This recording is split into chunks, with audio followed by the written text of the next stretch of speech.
एकदा सर्वांनी टाळा.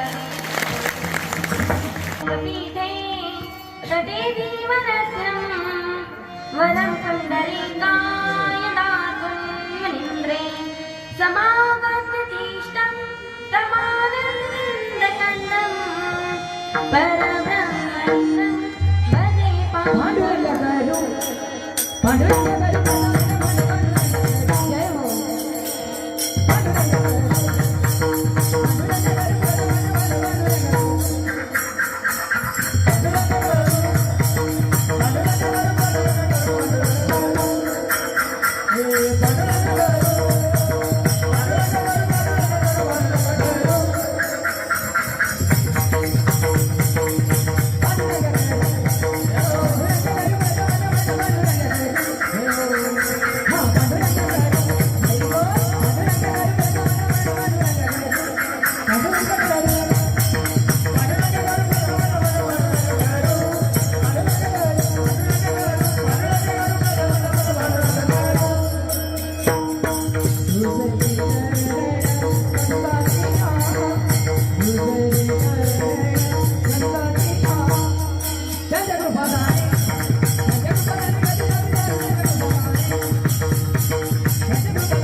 कलाकाराची चाल आवडली की आपण टाळी वाजवायची. विठ्ठल विठ्ठल.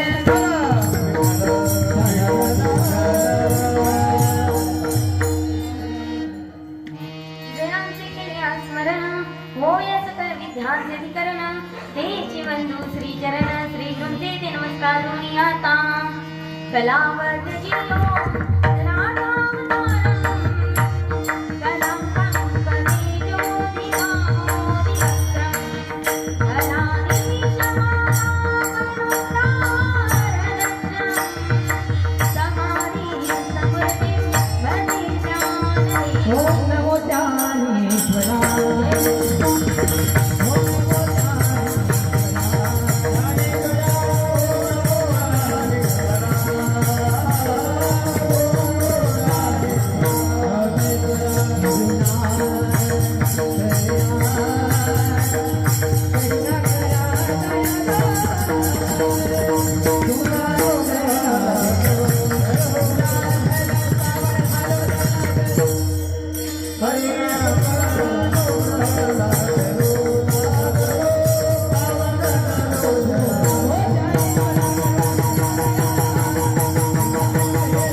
ओम नमो ज्ञानेश्वरा करुणा करा तुमचा मुरहरला पावन झालो चराचरी सारे तीर्थ धाम आपके चरणों में हे गुरुदेव प्रणाम आपके चरणों में गुरु मेरी पूजा गुरु गोविंद गुरु मेरा परब्रह्मा गुरु भगवंत गुरुर्ब्रह्मा गुरुर्विष्णु गुरुर्देवो महेश्वरा गुरुर्साक्षात् परब्रह्म तस्मै श्री गुरवे नमः.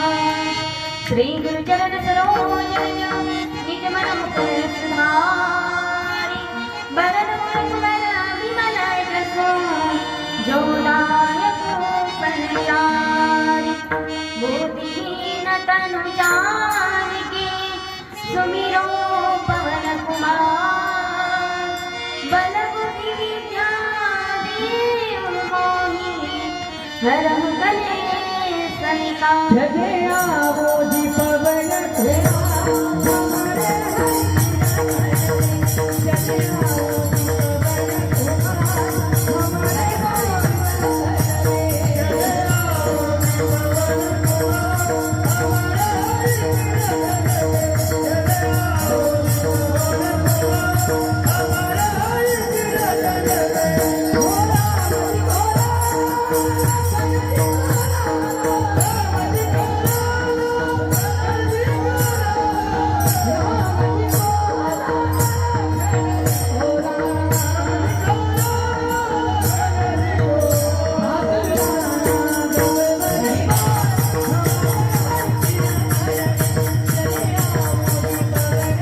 मस्तक माझा पायावरी या मानवी संतांच्या सेवेला मी सेवक झालो.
धन्य माता पिता तयाचिया कुळे कन्या पुत्र मोठे सात्विक तयाचा मातेहा. प्रस्तुत प्राप्त रसकी प्राप्त स्थळी अखिल गुण ब्रह्मांड नायक षडगुण ऐश्वर्य संपन्न चराचरामध्ये व्याप्त असणारा भगवान विष्णू परमात्मा तसेच कैवल्य तेजे निधी न्यायांचे राजे साधकांचे मायबाप योग्यांची माऊली या विश्वाचा प्राण सखा असणारे माऊली ज्ञानोबा राय तसेच संत श्रेष्ठ जगद्गुरु तुकोबा राय शांती ब्रह्म एकनाथ महाराज आदी करून सकल संतांच्या सकल देवतांच्या चरणारविंदे समर्पित करण्यासाठी घेतलेला अभंग जन्माला आलेल्या सजीवांचा उद्धार करणारे व आपला देह अखंड जिजवणारे तसेच विठोबाचे लढीवाळ भक्त नवे नवे तर ज्यांनी हे स्वराज्य स्थापन केले ना असे असणारे छत्रपती शिवाजी महाराज यांचे धर्मगुरु आद्यगुरु श्रीमंत श्री जगतवंदनीय जगद्गुरु तुकोबा राय यांचा हा 4 चरणाचा उत्कृष्ट असा अभंग असून आजच्या कीर्तन सेवेकरता निवडलेला विठ्ठल.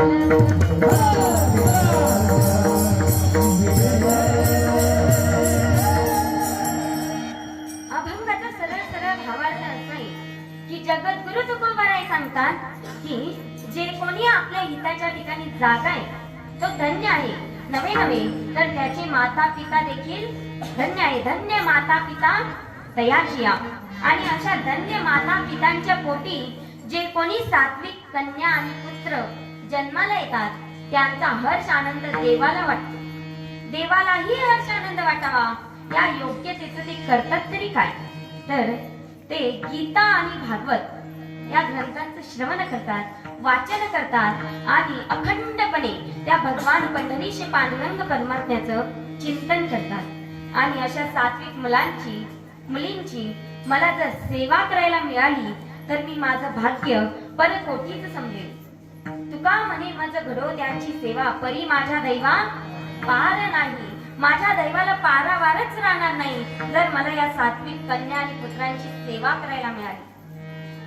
आता हा झाला अभंगाचा सरळ सरळ भावार्थ. आता आपण घरी गेले तरी चालेल का बाबा? नाही, आता आपण विस्तारपणे या अभंगाचं चिंतन करण्याचा प्रयत्न करू.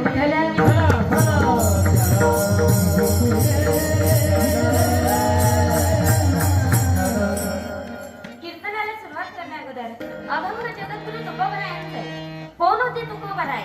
तर तुकोबरायांना या वारकरी संप्रदायाचा कळस म्हटलं गेले. वारकरी संप्रदायाचा कळस तुकोबराय आहे. अहो, या संप्रदायाचं नाक म्हणून तुकोबराय. तुकोबराय कोण होते? तर ऐका ना, जो उगाच झोपतो त्याला आराम म्हणतात. जो वाईट मार्गाने कमवतो त्याला हराम म्हणतात. जो अखंडपणे रामाचं दास्यत्व करतो त्याला रामदास म्हणतात. जो एक पत्नी व्रत धारण करतो त्याला प्रभू श्री राम म्हणतात. जो मित्रासारखा वागतो त्याला सखाराम म्हणतात. जो हृदयातलं जाणतो त्याला आत्माराम म्हणतात. जो हृदयातलं जाणतो त्याला आत्माराम म्हणतात. आणि साक्षात पांडुरंग परमात्मा ज्याचे पाय पुसतो ना त्यांना श्री संत तुकाराम महाराज म्हणतात. असे होते जगद्गुरु तुकोबराय. आणि त्याच जगद्गुरु संत श्रेष्ठ जगद्गुरु तुकोबरायांचा आजचा हा 4 चरणाचा अभंग तुमच्या समोर सादर केलेला आहे. विठ्ठल विठ्ठल.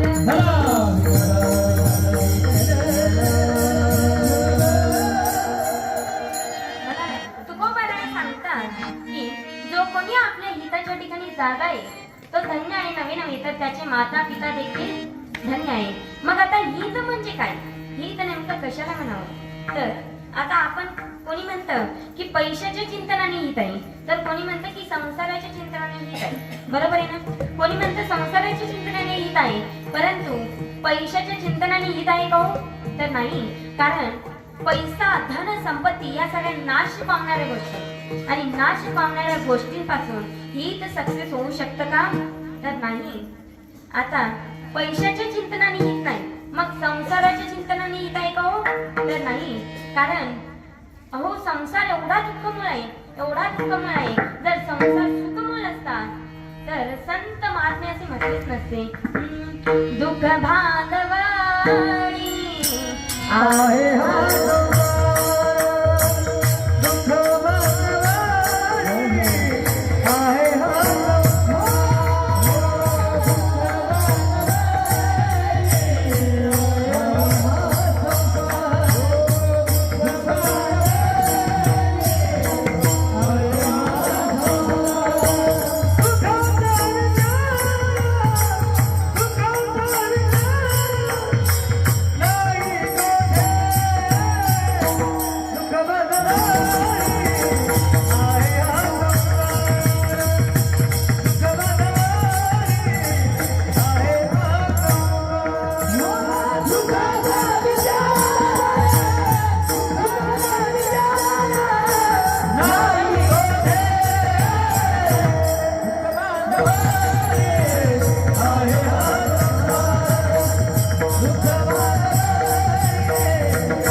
संसार दुःख मूळ चहूकडे हिंगळ, विश्रांती नाही कोठे रात्रंदिवस तळमळ. एका याच्यात महाराजांनी 2-3 प्रमाण देऊन दिले. खूप छान. एवढा असणार हा दुःखरूपी संसार. दुःखरूपी संसार किती दुःख हो या संसारामध्ये. अरे संसार संसार जसा तवा चुलीवर, आधी हाताला झटका मग मिळाते भाकर. एवढा दुःखरूप असणारा हा संसार आहे. अहो चांगले चांगले संसार पूर्ण नाही झाला. रावण एवढा श्रीमंत असणारा रावण, किती सत्ता होती रावणाकडे, किती संपत्ती होती. खूपच श्रीमंत असणारा तो रावण, 7 कोटी घरे, शुद्ध कांचनाची आणि काश्या आणि तांब्याची 9 लक्ष, एवढा श्रीमंत असणारा रावण, त्याचा सुद्धा संसार पूर्ण झाला नाही. बघा ना, रावणाने 3 प्रतिज्ञा आपल्या जीवनामध्ये केलेल्या होत्या. कोणकोणत्या? खारा समुद्र गोड करेल, सोन्याला सुगंध आणेल आणि स्वर्गात जाण्याकरता मृत्यू लोकापासून तर स्वर्गापर्यंत शिडी तयार करेल. परंतु रावणाची एक सुद्धा प्रतिज्ञा पूर्ण झाली नाही. बरं, रावण एवढा विद्वान होता, एवढा बुद्धिमान होता. बघा, रावण या जगामध्ये पहिला शिवभक्त कोण असेल तर तो रावण होता. पहिला शिवभक्त असणारा तो रावण, परंतु त्याचा सुद्धा संसार पूर्ण झाला नाही.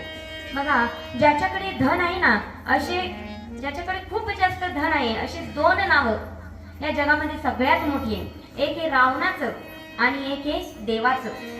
धन किती होतं रावणाकडे तर लंका सोन्याची होती. धन किती होतं देवाकडे तर द्वारका सोन्याची होती. परंतु रावणाची जळाली आणि देवाची बुडाली.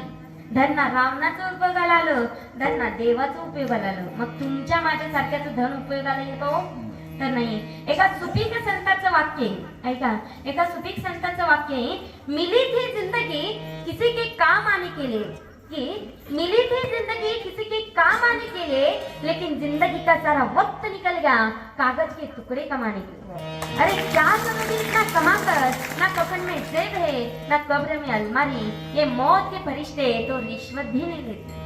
विठल विठल.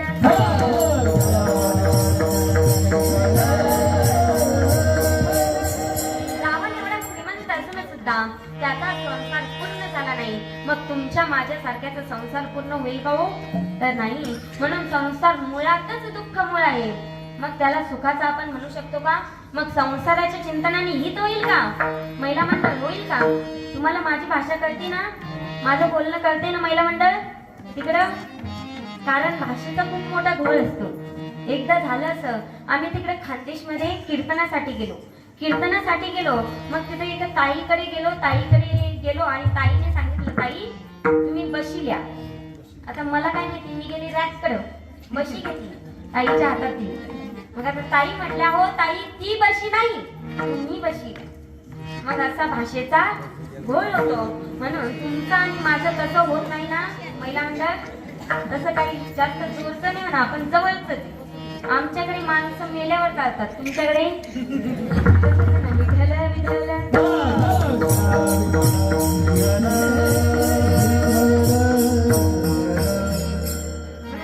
संसाराच्या चिंतनाने हित होऊ शकत नाही. मग कशाच्या चिंतनाने हित होईल तर त्या भगवंताच्या नामस्मरणाच्या चिंतनाने हित होईल. ते नाम चिंतनाने हित होईल. हित ते करावे देवाचे,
आहे तर हित ते करावे देवाचे चिंतन. त्या भगवान परमात्म्याचं चिंतन केलं तरच आपल्याला हित आहे. म्हणून जगद्गुरु तुकोबाराय सुद्धा आपल्याला जागा करून सांगतायत. जगद्गुरु तुकोबाराय सुद्धा आपल्याला जागा करून सांगतात की तुम्ही त्या भगवान परमात्म्याचं नामस्मरण करा. करताळी बोला मुखी नाम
लागून या पाया विंदी तो तुम्हाला करे टाळी बोला मुखी नाम. सुंदर असं प्रमाणे तुकोबाराय सांगतात की तुम्ही भजन करा असं तुकोबाराय तुम्हाला जागे करून सांगतात. उठा जागे वारे आता स्मरण करा पंढरीनाथा भावे चरणी ठेवा माता चुकवी व्यथा जन्माच्या. तुम्ही उठा जागे व्हा त्या पांडुरंग परमात्म्याला स्मरण करा आणि शुद्ध भावाने आपलं मस्तक त्याच्या चरणावर ठेवा. अनंत जन्माच्या व्यथा तुटल्याशिवाय राहणार नाही. विठ्ठल विठ्ठल. आता तुम्ही म्हणाल की आम्ही तर जागत असतो परंतु त्यावेळेस वेळ निघून गेलेली असते. जसं चोर निघून गेल्याच्या नंतर सावध होऊन काही आता जागा रे भाई नो आता जागा रे भाई नो आता जागा रे भाई नो आता जागा रे भाई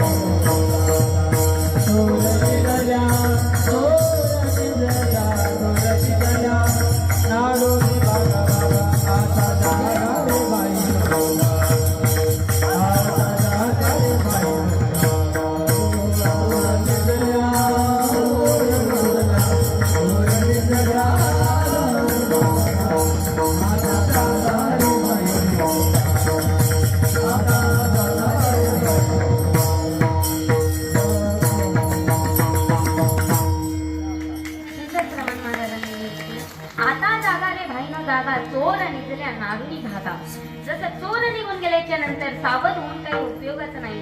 किंवा दिवा विजल्याच्या नंतर तेल दान करून काही उपयोगच नाही. म्हणून आता जागा आता जागा. आता काही म्हणतात की त्या काही तरुणपणात म्हणतात जाऊ द्या ना पुढे आपण परमार्थ करू. 50 झाली की मग आपण परमार्थ करू. म्हातारे झाल्यावर करू. परंतु म्हातारे झाल्यावर मग वेळ निघून जाते. म्हातारे झाल्यावर मग आपल्याला गुडघ्याने चालता येत नाही, पायाने चालता येत नाही, गुडघ्याने बसता येत नाही, कानाने ऐकू येत नाही, डोळ्याने दिसत नाही. मग नंतर माणूस म्हणतो म्हातारे झाल्यावर भजन करू. परंतु तेव्हा फायदा आहे का? तर नाही, फायदा नाही. कारण तेव्हा आपल्याला काहीच कळत नाही ना. तेव्हा आपल्याला सगळं आपलं जजमेंटच हुकून जातं. म्हणून आता जागा, आता करून घ्या. बघा जर आपण देवाला आपण माळ घालतो की नाही? माळ घालतो. आज आपण देवाला माळ घातली, पुन्हा उद्या नवीन माळ येते. नवीन माळ आल्याच्या नंतर ती कालची माळ ती आपण काढून घेतो. ती कुठे जाते? कचऱ्यामध्ये. ती कालची जी माळ होती ती सुकलेली होती. सुकली, त्यामुळे ते सुकलेली फुलं आपण काढून फेकतो आणि नवीन माळ देवाला घालतो. तसंच आपण सुद्धा परिमळ गेलिया होत फुल देते, परिमळ गेलिया होत फुल देते, आईच्या सेवकीने हाकेचा, आईच्या सेवकीने हाकेचा, परिमळ गेलिया होत फुल देते, परिमळ गेलिया होत फुल देते, आईच्या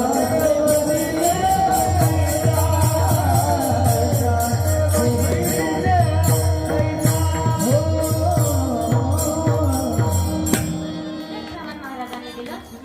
आपण जेव्हा सगळं काही निघून जातं तेव्हा आपण सावधान होतो, परंतु तेव्हा सावध होऊन उपयोगाचं नाही. म्हणून आता जागा, आता सावध व्हा आणि त्या पांडुरंग परमात्म्याचं स्मरण करा, भजन करा आणि आपल्या हिताच्या ठिकाणी आता सागरा अभंगाचं प्रथम चरण.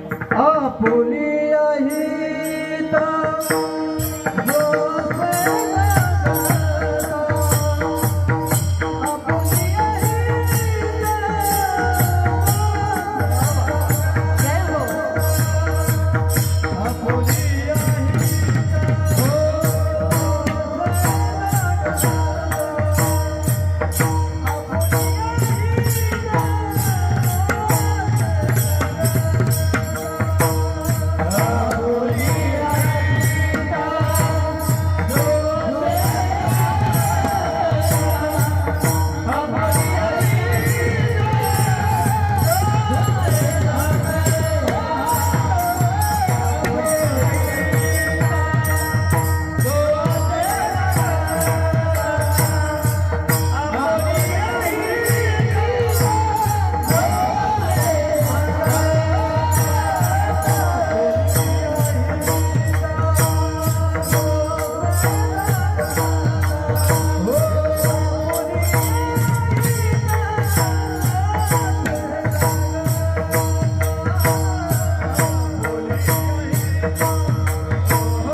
प्रत्येक माणसाला वाटतं की श्रीमंत व्हावं, प्रत्येक माणसाला वाटतं पुण्यवान असावं, प्रत्येक माणसाला वाटतं की भांडण तटे वगैरे बंद करावे, टाळावे, प्रत्येक माणसाला वाटतं निर्भय राहावं. परंतु या चार करता चार उपाय आहेत.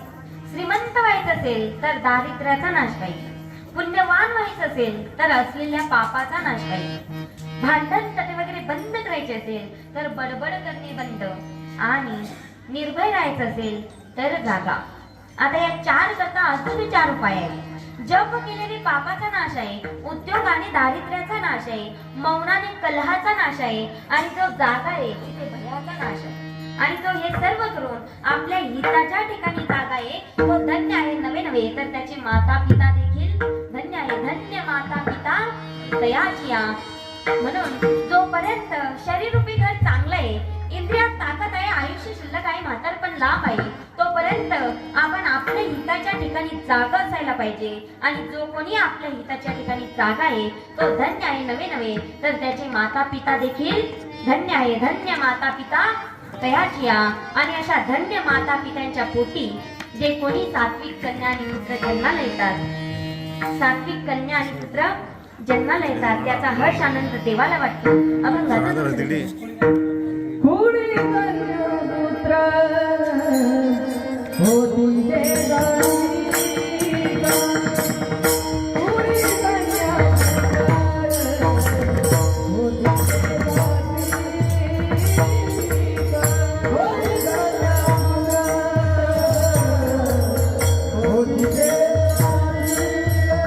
होती जे गाई,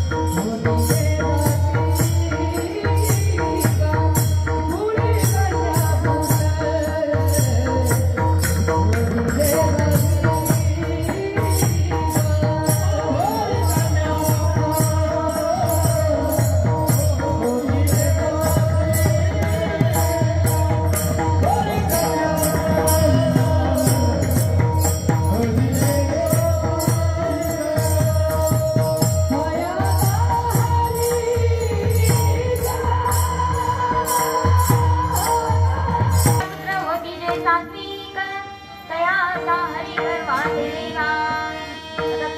होती जे आपल्याला कुळी कन्या पुत्र असं म्हणतायत. असं का नाही म्हणत बरं? कुळी पुत्र कन्या होती जे सात्विक. पहिला क्रमांक कन्येलाच का? कारण कन्या ही 42 पिढ्यांचा उद्धार करत असते. पहिला क्रमांक कन्येलाच का? तर एकदा झालं असं, एका मुलीने बापाला प्रश्न केला, बाबा मी तुम्हाला कधी रडवलंय का? त्यावेळेस बाबा म्हणतात, का रे बाळा असं का विचारते? त्यावेळेस मुलगी म्हणते, सांगा ना बाबा, सांगा ना बाबा, मी तुम्हाला कधी रडवलंय का? त्यावेळेस बाबा म्हणतात, हो ग हो, तू मला नाही, तू जेव्हा लहान होती, तू जेव्हा 3 वर्षाची होती ना, तेव्हा मी तुझ्या पुढे 3 वस्तू मांडल्या होत्या, पैसे, पेन आणि खेळ. या 3 वस्तू मी तुझ्या पुढे मांडल्या. तू उत्सुकतेने बघत होती, मी आतुरतेने बघत होतो. तू उत्सुकतेने बघत होती, मी आतुरतेने बघत होतो. तुला हे नवीनच दिसत होतं. आता माझ्या मनात असं आलं, पैसा म्हणजे पैसे, आपण जे पैसे वापरतो ते आपल्या गरजेसाठी लागणारी गोष्ट म्हणजे पैसा. पैसा, खेळणी म्हणजे एन्जॉय, जे आपण खेळतो ती खेळणी, आणि पेन म्हणजे अभ्यास. या 3 गोष्टी मी तुझ्या समोर मांडल्या. मी बघत होतो, तूही उत्सुकतेने बघत होती, आणि तू क्षणात पुढे आली. 3ही वस्तू बाजूला सारून माझ्या मिठीत शिरली. मला कळलं नाही का मुली तेव्हा, मीही त्या 3 वस्तूंपैकी मीही तुझी एक निवड असू शकतो. विठ्ठल विठ्ठल.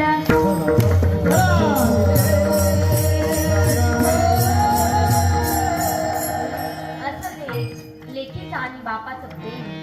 म्हणून मुलगीच पहिले, मुलीलाच पहिला अधिकार आहे. बघा ना, आपल्या वारकरी संप्रदायामध्ये सुद्धा अशा कितीतरी कन्या होऊन गेल्या, ज्यांची उदाहरणं आपण आज घेऊ शकतो. संत जनाबाई, संत मुक्ताबाई, संत मीराबाई.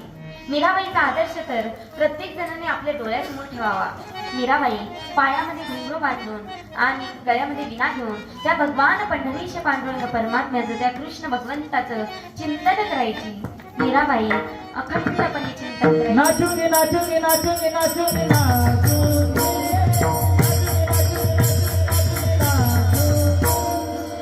हरि गुण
पण त्या भगवान परमात्म्याचं करायच्या. आता हे झालं मुलीचं. आता मुलाचं सांगते. मुलगा कसा असायला हवा? मुलगा असा असायला हवा की जो आई वडील जिवंत आहे तोपर्यंत त्यांची सेवा त्याने करावी आणि आई वडील मेल्याच्या नंतर, आई वडील गेल्याच्या नंतर त्यांची सर्व शास्त्र पद्धतीने विधी करून त्यांना मुक्ती द्यावी असा हा मुलगा असावा. पुत्र दे ऐसा बंदा ज्याचा तिघी लोकी जिंदा. त्याचा आजच्या काळात हल्लीच्या काळात असे पुत्र दे ऐसा गोंडा ज्याच्या हाती हिरो असं नाही तर पुत्र दे ऐसा गोंडा ज्याचा तिन्ही लोकी झेंडा असा पुत्र असायला हवा. बघा आज सर्वात महत्वाचं आहे तर आई वडिलांनी मुलांवर संस्कार करणं हे आज खरी काळाची गरज आहे. कारण आज कलियुगामध्ये आजचा तरुण मार्ग भरकटत चाललाय. तर तरुणांनी सुद्धा या धर्म मंडपाकडे येणं महत्वाचे. कारण इथूनच आपण चांगलं ज्ञान घेऊ शकतो. विठ्ठल विठ्ठल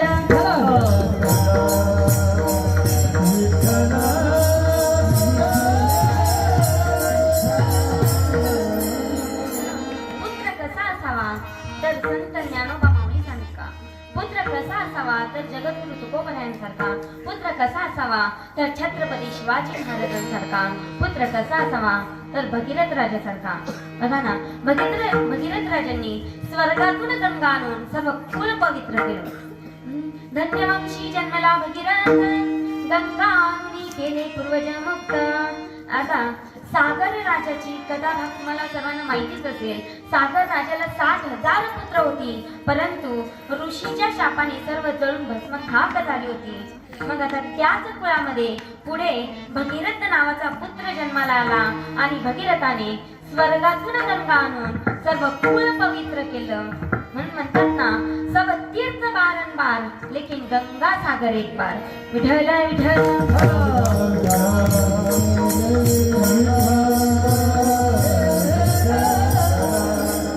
म्हणून पुत्र कसा असावा तर भगीरथ राजासारखा. या अभंगामध्ये मी अभंगच यासाठी निवडलेला आहे की इथं श्रीमद भागवत कथा सुरू आहे.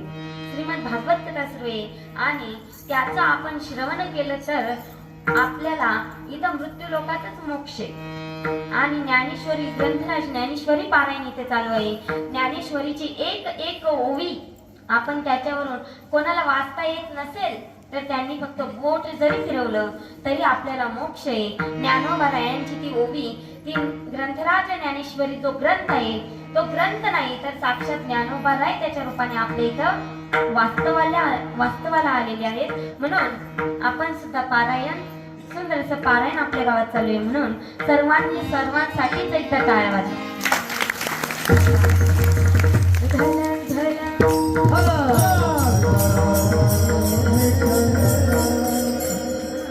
असे जे सात्विक कन्या आणि पुत्र ज्या कुळामध्ये जन्माला येतात त्याचा हर्ष आनंद देवाला सुद्धा वाटतो. का वाटतो? देवाला सुद्धा हर्ष आनंद वाटावा या योग्यतेचं ते करतात तरी काय? अभंगाचं तिसरं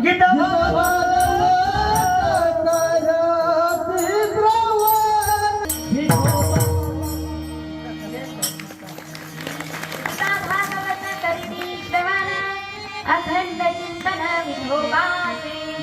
जो कोणी गीता आणि भागवत या ग्रंथांचं श्रवण करेल, वाचन करेल तो धन्य आहे. आता या कलियुगामध्ये, या जगामध्ये 6 शास्त्र 18 पुराण, 4 वेद 6 शास्त्र 18 पुराण एवढे विपुल ग्रंथ असताना सुद्धा या 2च ग्रंथांचा उल्लेख या अभंगामध्ये का केलाय तर त्याचं कारण आहे. जो प्रत्येक जण जन्माला आलाय प्रत्येकाला मरायचे.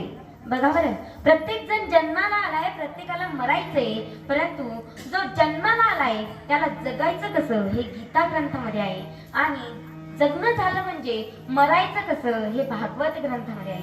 म्हणून या 2 ग्रंथांचा उल्लेख या अभंगामध्ये केलाय. म्हणून जो कोणी गीता आणि भागवत या ग्रंथांचं श्रवण करतात आणि सतत अखंडपणे त्या भगवान परमात्म्याचं जय मनती गीता गीता गीता जय मनती हो गीता गीता गीता जय मनती गीता गीता गीता जय मनती नाही नयना नयना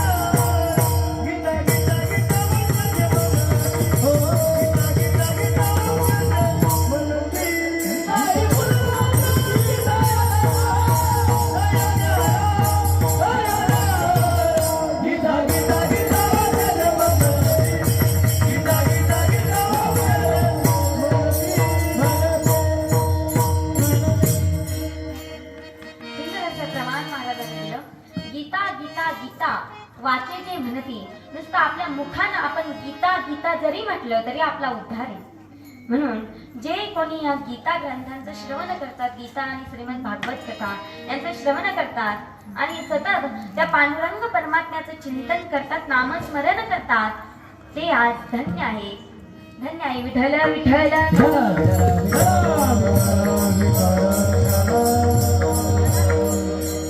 नामस्मरणाचं खूप मोठं महत्व आहे.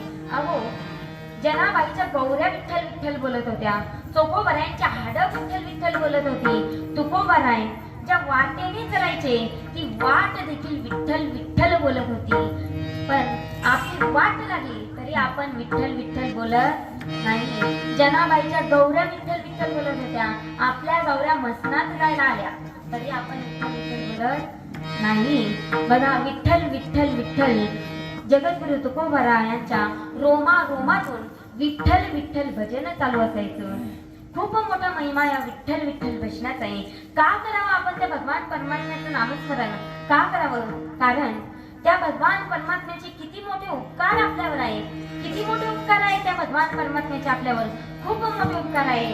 कारण एवढा सुंदर असा नरदेव जेने हा दिवा दिला दान,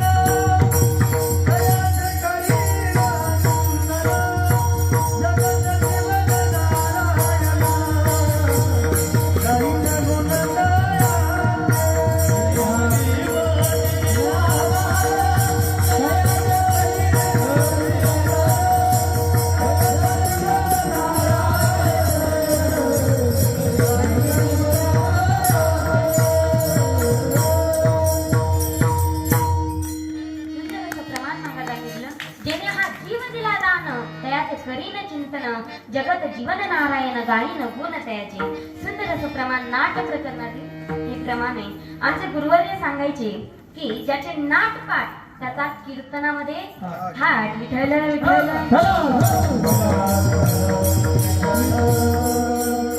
त्या भगवान परमात्म्याने एवढा असा सुंदर असा नरदेव हात पाय दे भगवान तुझिया.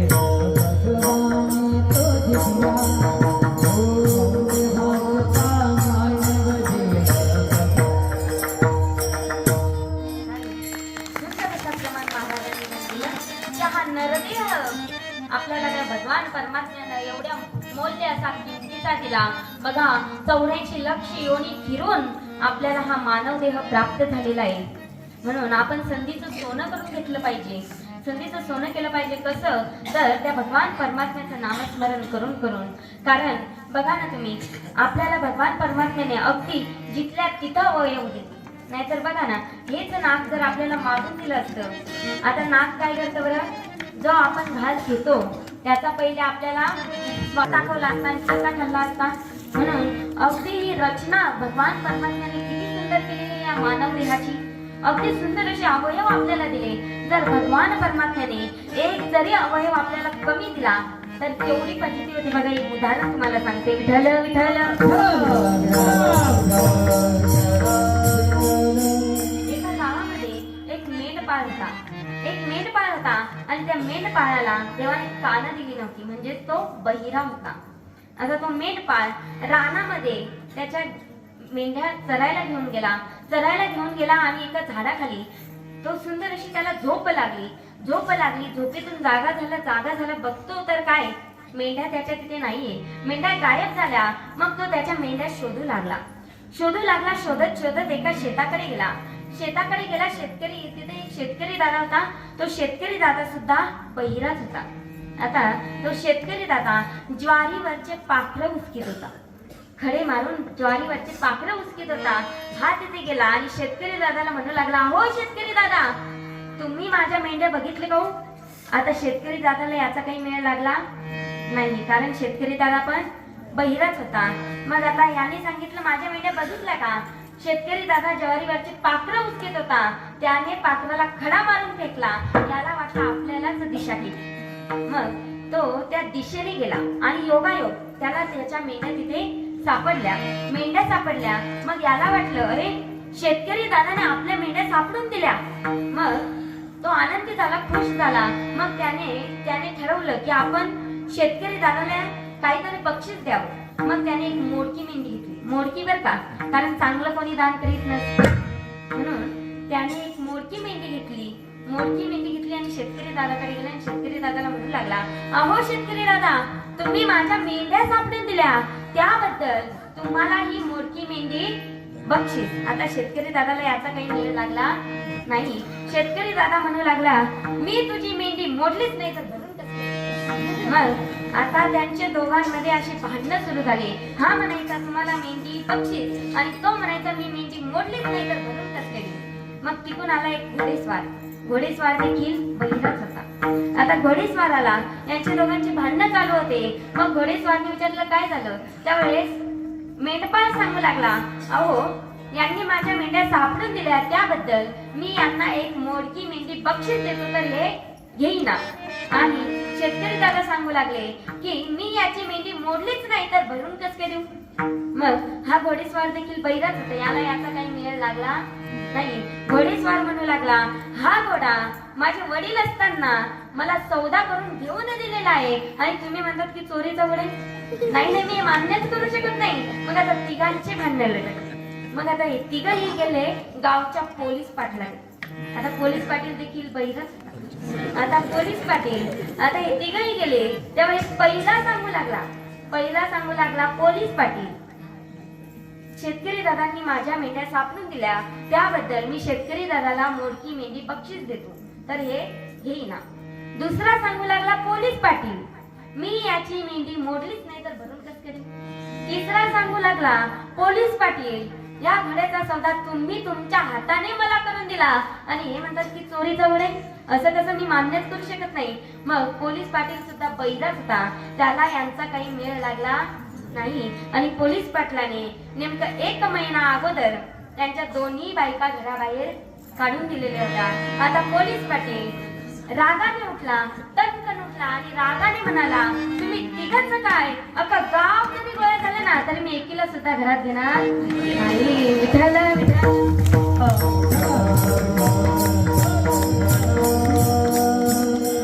देवाने आपल्याला एक जरी अवयव कमी दिला तर एवढी फजिती होते बघा. म्हणून त्या भगवान परमात्म्याने सुंदर असे अवयव आपल्याला दिले. म्हणून ज्यांना भगवान परमात्म्याने 2 हात दिले त्यांनी आपल्या हात वर करा, सर्वांनी हात वर करा. ज्यांना तोंड दिलं त्यांनी मुखाने नामस्मरण करा, हाताने टाळी आणि मुखाने नामस्मरण. सर्वांनी हात वर करा, एकदा करा. मग येऊ का आता मी चहा घेऊ पहिला म्हणलं राहू द्या असे हात वर. सर्वांनी हात वर करायचे आणि भजन करायचं.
सर्वांनी केलं ना भजन. महिला मंडळ सर्वांनी भजन केलं का.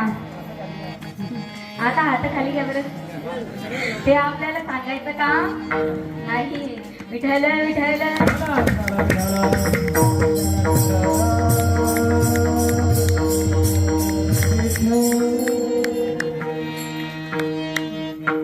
तुकोबाराय सांगतात की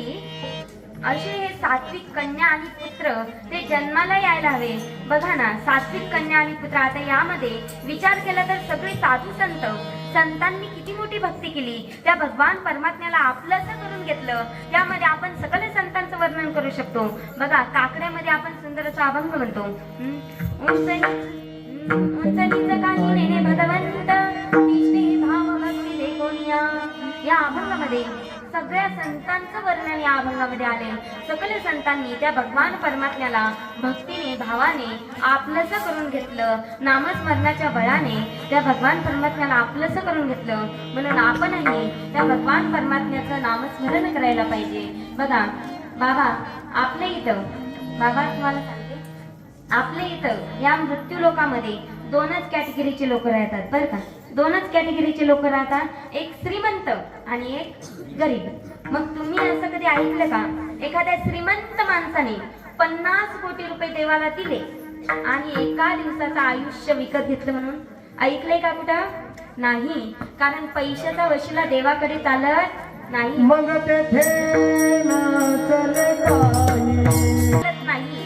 तर तिथे काय चालतं, तर नामस्मरण करून करून जे आपण पुण्य गोळा करू तोच वशिला त्या भगवान परमात्म्याकडे चालेल. म्हणून आत्ताच तयारीला लागा. कशाच्या तयारीला? आपण जेव्हा प्रवासाला जातो तेव्हा काय घेतो सोबत? बॅग घेतो. कशाची? कपड्यांनी भरून आपण बॅग घेतो. मग आत्ताच तयारीला लागा. आपल्याला प्रवासाला जायचे. बॅग भरा, पण कशाची भरा? कशाची भरा बॅग? तर नामस्मरण करून करून आपण जे पुण्य गोळा करू त्याची बॅग भरून ठेवा. का? तर आपल्याला ती सोबत घेऊन जाईल. हरी भक्ती परलोक यश कर्मा सोडवेला यमा पावनिया सोडवेला यमा पावनिया. हरी भक्ती सोडवेला यमा पावनिया सोडवेला यमा पावनिया.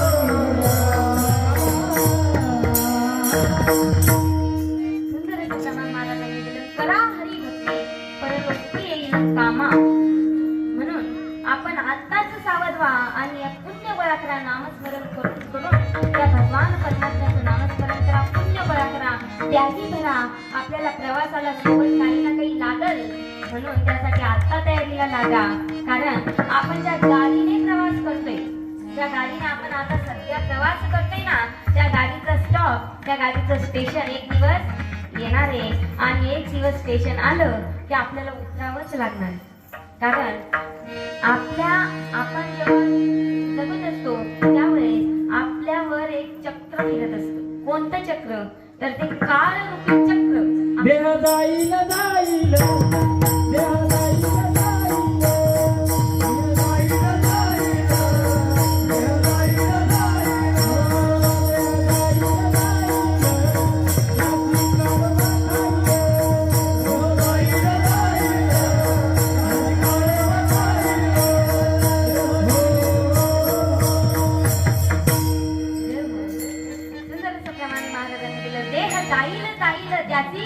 काळोबा खायला ते चक्र आपल्या डोक्यावर फिरतंय. कोणतं?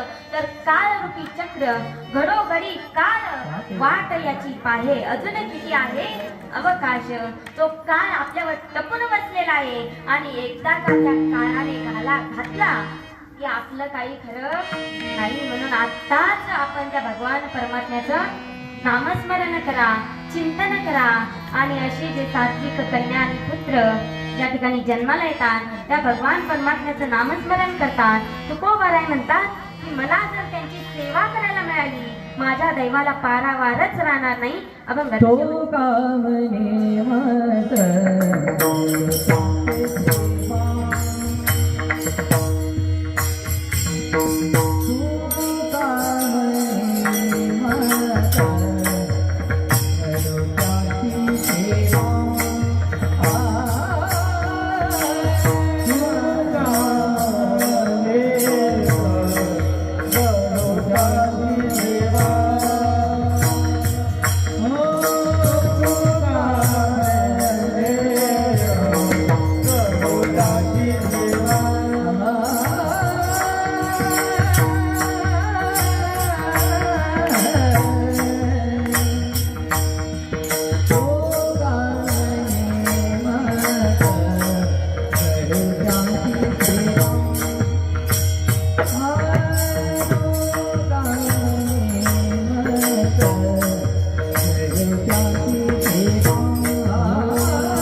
सर्वांसाठी मोठ्याने टाळ्या वाजवून तुका म्हणे मज घडो त्यांची सेवा परी माझ्या दैवा पार नाही.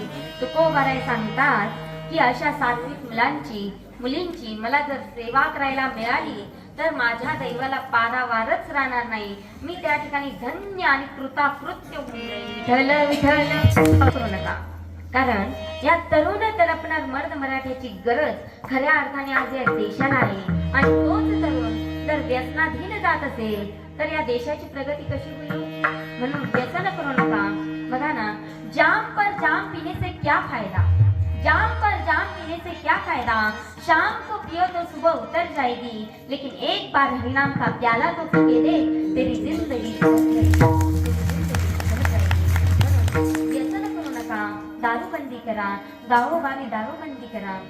त्यामध्ये दुसरी गोष्ट म्हणजे आपल्या धर्माचं रक्षण करा, आपली संस्कृती जोपासा, माणुसकी जोपासा. तिसरी गोष्ट म्हणजे आपली संस्कृती जोपासा. चौथी गोष्ट म्हणजे गो मातेची सेवा करा.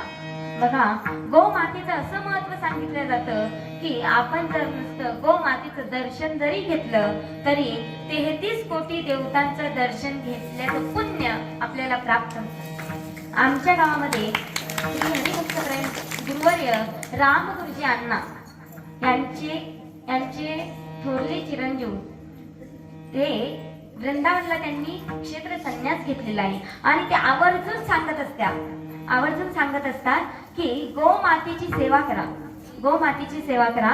आज कुठेतरी शेतकरी जो आहे तो गो मातेला विसरत चाललाय. गोमातेला विसरत चाललाय. म्हणून जो शेतकरी वर्ग आहे त्यांनी गोमातेची सेवा केली पाहिजे. म्हणून गोमातेची सेवा करा. गोमातेला आपण जर एक प्रदक्षिणा जरी घातली तरी संपूर्ण ब्रह्मांडाची प्रदक्षिणा घातल्याचं पुण्य आपल्याला प्राप्त होतं. म्हणून त्या गोमातेची सेवा करा. आणि पाचवी गोष्ट म्हणजे आपल्या आई वडिलांची सेवा करा. या दुनियामध्ये तुम्हा आम्हाला सर्व काही मिळेल, परंतु आई वडील कधीच मिळणार नाही. म्हणून त्या आई वडिलांची सेवा करा. ज्याला हात नसेल त्याला विचारा हाताचं दुःख काय असते. ज्याला पाय नसेल त्याला विचारा पायाचं दुःख. ज्याला डोळा नसेल त्याला विचारा डोळ्याचं दुःख. आणि ज्याला आई नसेल ना त्याला विचारा आईचं दुःख. आई काय असते हो? आई म्हणजे मायेचं सागर, समुद्राची घागर, चैतन्याचं जागर असते. आई म्हणजे भाजीतलं मीठ, आपल्या मुलाचं पहिलं विद्यापीठ, हक्काचं व्यासपीठ असते. आई म्हणजे पावसाच्या धारा, थंडगार वारा, मायेचं उभार असते. आई म्हणजे मंदिराचा उंच कळस, आई म्हणजे अंगणातील पवित्र तुळस.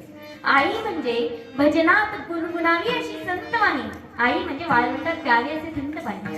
आई ही आईच असते, नसते सांभाळणारी दाई. आई ही आईच असते, नसते सांभाळणारी दाई. असल्यावर कळत नाही आणि नसल्यावर मिळत नाही, ती आई असते. म्हणून त्या आईची सेवा करा. समुद्राची शाही, आकाशाचा कागद आणि साक्षात सरस्वती माता जरी आईची उपकार लिहायला बसली ना तरी आईची उपकार लिहू शकणार. सबसे बड़ी है माँ